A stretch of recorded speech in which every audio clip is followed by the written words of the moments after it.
Hello, Woolly Thistlers. Kim here, your resident yoga teacher. I am a yoga teacher and a knitter based in Central Alberta, and I make these little segments for the Woolly Thistle podcast as a way to help you work through those aches and pains and become a better knitter. You can find me on Facebook, Instagram, and YouTube as Turning Ground Yoga. Let's get started with today's class. Today's yoga class is all about the nerves. Nerves run through our entire body. Some would argue that the 72,000 nadis, or energy channels, that they teach about in yoga are actually 72,000 nerves along which your life force runs. Whether you subscribe to Western medicine or Eastern ideas, the fact is we have nerves, and sometimes they don't feel very good. Sometimes they don't work quite right.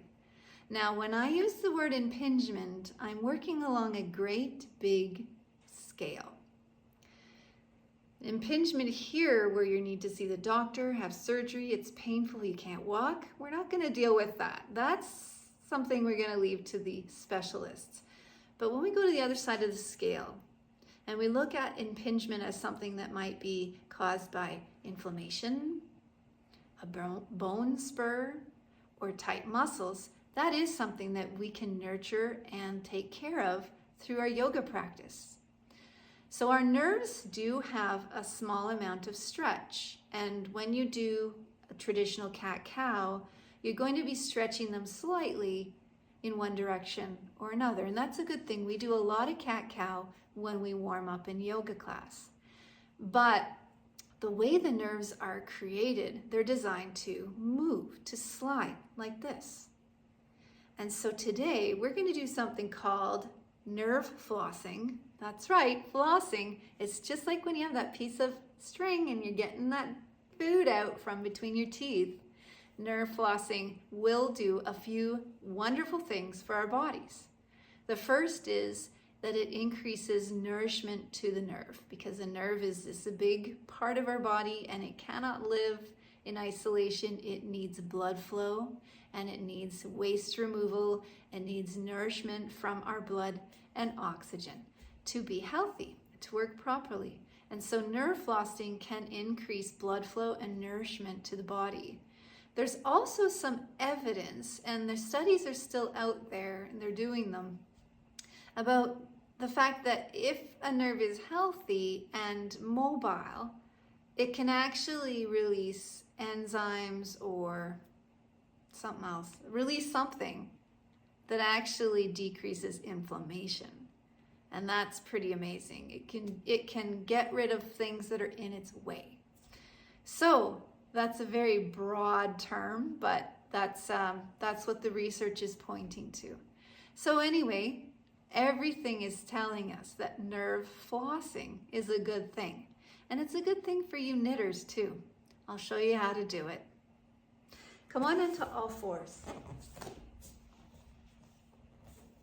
Okay, so we're gonna set up for a minute first with our knees right under our hips and our wrists right under our shoulders. And you're gonna press the pads of your fingers into the mat so that the mounds of your palms spring up, and then we're grounded and we're ready.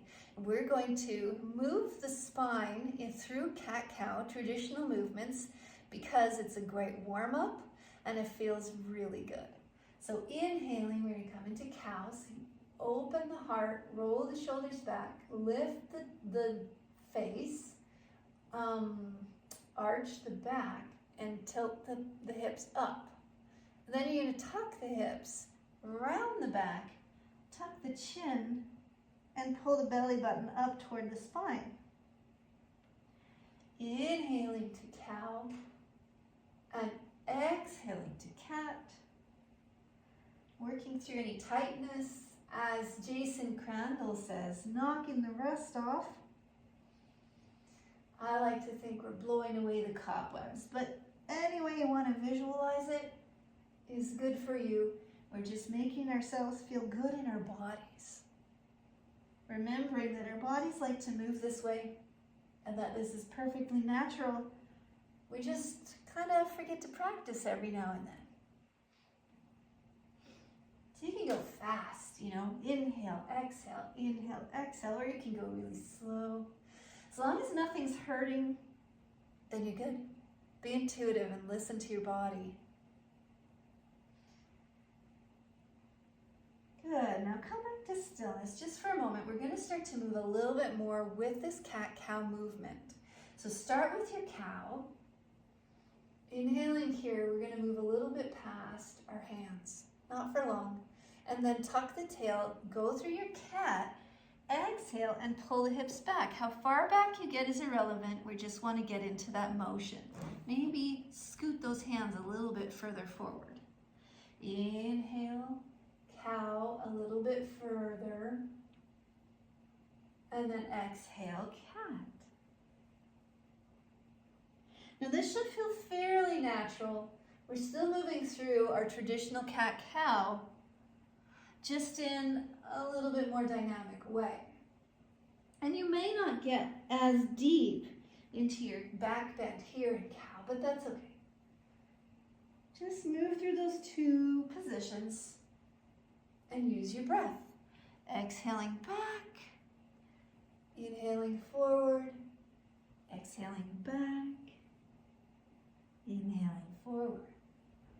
Let's do one more. Inhale forward. Now, I want you to come into your cat, and stay in cat as you pull back. Oh, that feels weird. You're not going to keep a big curve in your back, but it'll be kind of a natural feeling. Then, tuck the tailbone, go through your cat, and come forward. Cow comes back. Now we're flossing. Cat comes forward. Cow moves back. Takes a lot of thinking. Cat moves forward. So maybe guide each movement with your tailbone. Lift it up. Pull back. Tuck it under. Round forward. Lift it up. Pull back. Tuck it down, pull forward, and then close your eyes as you continue to move and visualize that nerve all the way down your spine is moving up and down, flossing itself through the spinal column. Use your abdominal muscles. Everything is abs.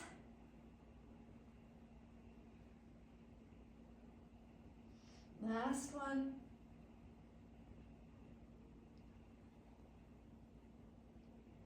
And we're done.